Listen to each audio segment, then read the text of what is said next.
This is Real News Media TV, coverage you can trust. Please like, share, subscribe, and hit the notification bell. Select all for daily news updates.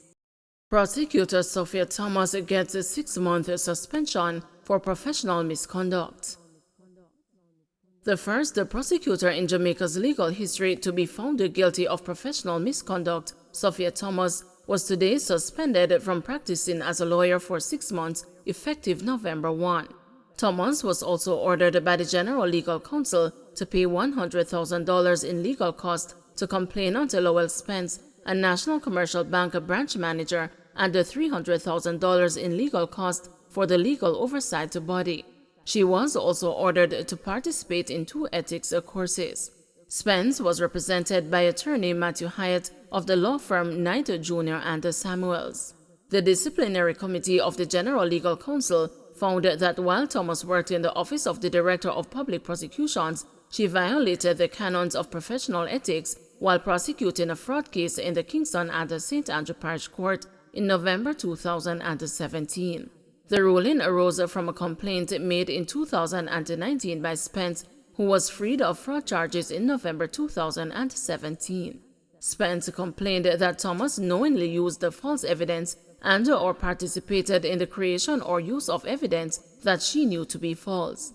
The matter was taken to the GCL, and Thomas was found guilty of professional misconduct. Thomas's attorney Hugh Wildman has stated that she has strong grounds for appeal and will be taking the matter to the Court of Appeal. The decision came down while she was on secondment to the Office of the Director of Public Prosecutions in the Turks and Caicos Islands. Arising from the ruling, Thomas subsequently resigned from the post in mid-August and has since moved to seek to return to her job in Jamaica. Her request was sent by DPP Paul Llewellyn to the Public Service Commission for advice and a decision. Strong security presence in troubled Greenville, Manchester for murder victims' funeral. There is now a strong security presence in the community of Greenville in Manchester, where the 2 men who were killed at the party in August are being buried. Mourners turned up at the Greenville Community Center under the watchful eyes of the security forces for the service on Friday. A senior police source told the news that police and soldiers are on operation as it is possible that those responsible for the August 5 killing of 35-year-old Adrian Nation, otherwise called Blue, and his uncle, 68-year-old Leslie Levy, otherwise called Lloyd or Rastaman, are in the community where the funeral service for the men is being held. Council MacArthur Collins, People's National Party New Green Division, who is among those attending the funeral, said he is hopeful that peace will be restored to the troubled community. It is rough and sad. Greenville is mostly a quiet place, as most people here are family, so it is shocking. I can't come to terms with it up to now. The 2 men were born and grew up here, we just have to rise above it, Collins said. He added that over the years, efforts were made to restore peace and calm in the now crime-stricken community. It kind of came back. There are mostly youths in the area now and everybody is family, so I don't know how this can happen, he said. It is sad, but we have to just build the vibes and work with the people and see if we can forget all these things. Police placed restrictions on entertainment events and a curfew in the community following the August 5 double murder in an effort to avert reprisals. 2 people were also shot and injured in the incident. Police theorized that Nation was the target of the gun attack. Grieving residents, some of whom displayed their anger at the funeral, warned of reprisals. Nation and Levy will be interred at the Oaklawn Memorial Gardens in Dunsinane, neighboring Greenville. In recent weeks, political, religious, and security leaders have invested in revamping social intervention programs in Greenville. St. Catherine nurse freed of gun charges. 32-year-old nurse Sidonie Ford from St. Catherine was freed of gun charges on Thursday after a court accepted that she had no knowledge that a firearm was in a bag with clothes she was carrying for a relative in September 2021. Ford was represented by King's Counsel Peter Champagny and attorney-at-law Samoy Campbell, who challenged the evidence led by the prosecution that she was aware of the presence of the gun in a bag with the clothes that she was taking to her brother. The judge upheld the submissions by the defense lawyers and ruled at the end of the trial that there was nothing in Ford's conduct which suggested that she has knowledge of the gun. It contained several rounds of ammunition. The prosecution led evidence that on September 22, 2021, the police, acting on information, intercepted a minibus in the vicinity of a gas station in Spanish Town, St. Catherine. Ford and other persons were passengers in the bus. Police officials testified that a garbage bag was found in Ford's possession. When asked what was in the bag, Ford said her brother had asked her to collect some clothes from his girlfriend's house because they had separated. The bag was searched and the gun was found wrapped in a sweater along with other items of clothing. One of the policemen said Ford was unable to give any information concerning the whereabouts of her brother. On the cross-examination, Champagne challenged the policeman's account of what had transpired. The policeman admitted that Ford had given information about her brother's aunt, who later visited the police station. The policeman also admitted that the aunt gave a statement at the police station concerning the whereabouts of Ford's brother.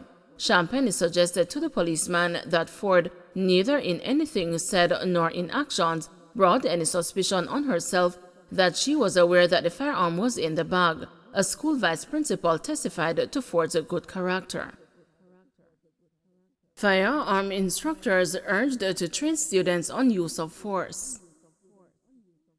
A call is being made for firearm instructors to teach their students about use of force in responding to situations where they feel threatened.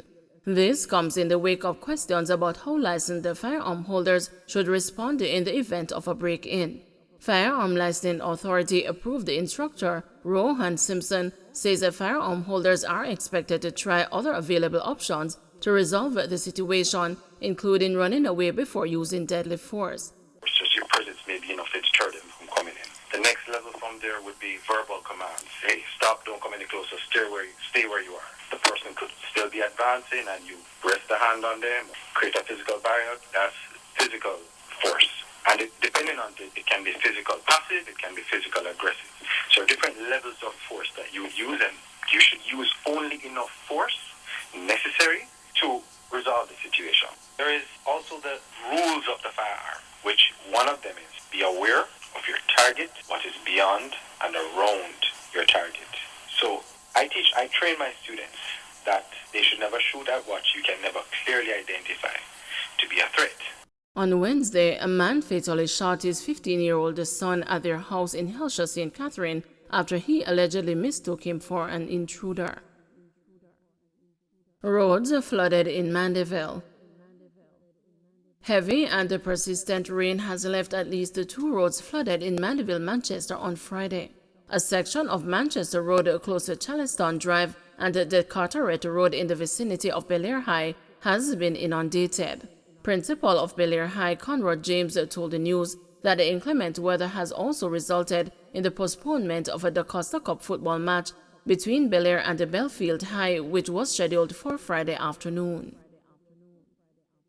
NWA urges caution as heavy rains impact several roadways.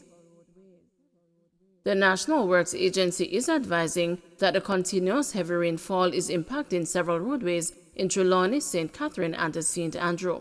In a media release on Friday, the NWA said the roads are being affected by flooding, breakaways, and landslides. In Trelawney, road users are being asked to avoid the Wakefield to Bunkers Hill Main Road as the corridor is flooded in the vicinity of the Unity Primary School. The NWA said the road from Falmouth to Springvale near Granville is also flooded and should be avoided by operators of small vehicles.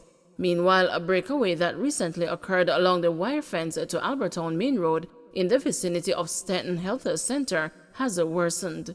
Motorists are being urged to exercise extreme caution when using this corridor. In St. Catherine, a section of the St. John's Road has again been flooded, and the road from Stony Hill to Toms River in St. Andrew is being impacted by a landslide in the Golden Spring area. The landslide has reduced the road to single-lane traffic. Manager Communication and Customer Services at the NWA, Stephen Shaw, said parish teams have been mobilized to respond where possible. Mr. Shaw said that as the rains continue across the island, Persons should remain vigilant in using corridors, especially where they are susceptible to flooding and the landslides. Don't forget to like, share, subscribe, and hit the notification bell. Select all for daily news updates.